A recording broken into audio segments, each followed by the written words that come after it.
Assalamualaikum warahmatullahi wabarakatuh. Salam sejahtera untuk kita semua.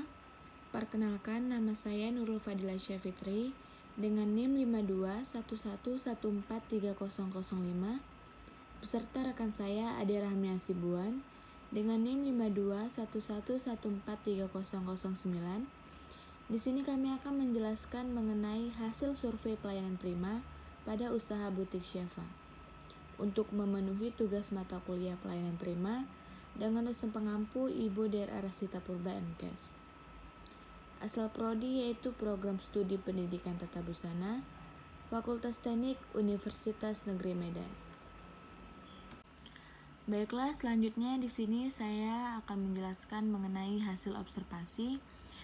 Berdasarkan hasil observasi di butik Syafa, kami menemukan suatu permasalahan yang terjadi mengenai penerapan pelayanan prima pada usaha butik Syafa.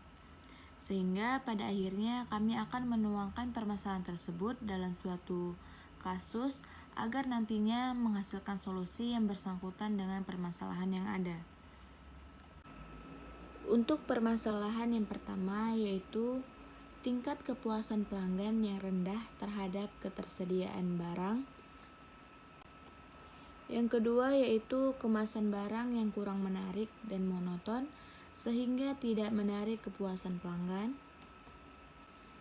Dan yang terakhir yaitu kurangnya pendekatan atau ketertarikan yang dilakukan pelayan sehingga tingkat kepuasan pelanggan menurun. Berdasarkan foto tersebut, permasalahan terjadi di butik Syafa yang berlokasi pada Jalan Kahawahid Asim, Kuala Bingis Tabat, Kabupaten Langkat, Sumatera Utara. Dan foto tersebut menjelaskan bahwa karyawan masih kurang kesadarannya terhadap pentingnya menerapkan pelayanan prima pada butik tersebut.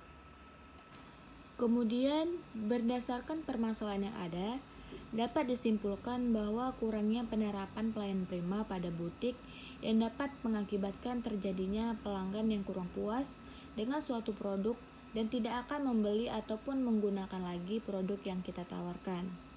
Selain itu, pelanggan yang kurang puas juga dapat menceritakan kepada konsumen lain tentang keburukan produk yang mereka dapatkan, sehingga dapat menimbulkan citra buruk di kalangan para konsumen. Untuk itu, perlu adanya strategi meningkatkan kepuasan pelanggan. Untuk pembahasan dan solusi akan dijelaskan oleh rekan saya Ade Rahmi. Kepada Ade Rahmi, saya persilahkan. Baik, pembahasan dan solusi. Yang pertama ada tingkat kepuasan pelanggan yang rendah terhadap ketersediaannya barang. Ketersediaan barang pada usaha butik Syafa menentukan kapan dan di mana konsumen akan memutuskan untuk melakukan pembelian sebuah produk. Hubungan antara ketersediaan produk dengan kepuasan pelanggan menunjukkan adanya kesenjangan hasil yang cukup signifikan. Ketersediaan produk berpengaruh positif dan signifikan terhadap kepuasan pelanggan. Sehingga hal ini menjadi tugas karyawan atau pemilik usaha dengan selalu mengecek ketersediaan barang, maka dapat mempercepat konsumen dalam memutuskan untuk melakukan pembelian sebuah produk. Dengan selalu mengecek ketersediaan barang, maka kebutuhan konsumen akan selalu terpenuhi sehingga membuat nilai kepuasan pelanggan menjadi semakin tinggi. Yang kedua, kemasan barang yang kurang menarik dan monoton sehingga tidak menarik kepuasan pelanggan. Pelanggan yang kurang puas dengan suatu produk tidak akan membeli ataupun menggunakan lagi produk yang kita tawarkan.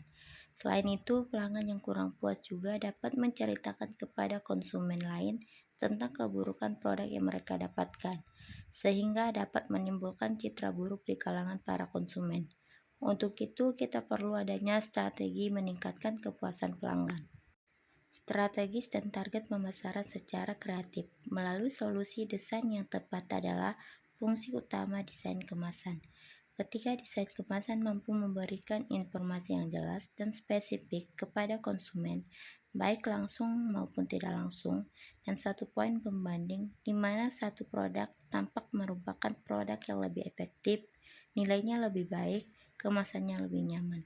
Secara tidak langsung, kepuasan konsumen tercapai dengan melihat pembelian yang dilakukan secara berulang. Apakah pembelian itu merupakan hasil keputusan yang telah diperhitungkan atau pembelian spontan. Penampilan fisik kemasan produk sering menjadi alasan utama terjualnya suatu produk yang pada akhirnya terciptanya kepuasan konsumen. Yang ketiga, kurangnya pendekatan atau ketertarikan yang dilakukan pelayan sehingga tingkat kepuasan pelanggan menurun.